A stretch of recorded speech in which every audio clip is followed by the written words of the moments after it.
Bé, bona tarda a tothom. Perdó, amb el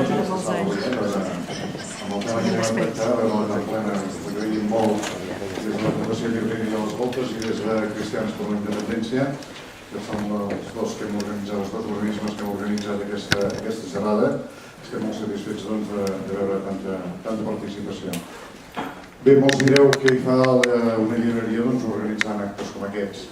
La Llibreria Les Voltes, pels que no en conegueu, fa 50 anys que estem lluitant per la llengua i per la cultura catalana i en aquest moment per nosaltres, per continuar defensant la llengua i la cultura catalana, el que necessitem és desfer-nos d'un estat que ens va a la contra de la nostra llengua i de la nostra cultura i tenir un estat que ens vagi a favor.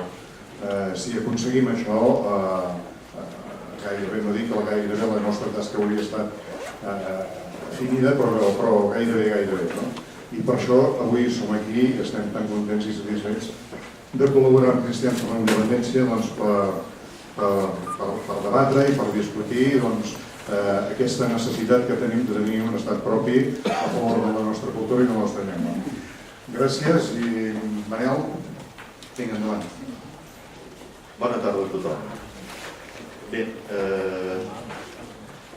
vol donar-vos la benvinguda des de Cristians per la Independència i estic curiós que siguem tanta gent en aquesta aula. Amb el títol del dret a decidir i procés sobiranista des de l'òptica del cristianisme anem encetant. Bé, des de Cristians per la Independència i la Fundació Llibreria Les Voltes, quan van rebre aquest encàrrec del punt avui, la primera idea que ens va venir al cap va ser fer un debat, una confrontació d'idees. Però, ai las, quines idees de tenir en segons quins àmbits. Doncs en sortíem, ho vam veure ràpidament. I vàrem haver de fer com es fa la truita amb un ou, girar-lo i coure l'altra cara. D'aquesta manera va néixer la idea de fer un diàleg de gentils, buscar gent docta en la seva matèria, amb les idees clares, ben concebudes i que a més tinguin capacitat de desenvolupar-les.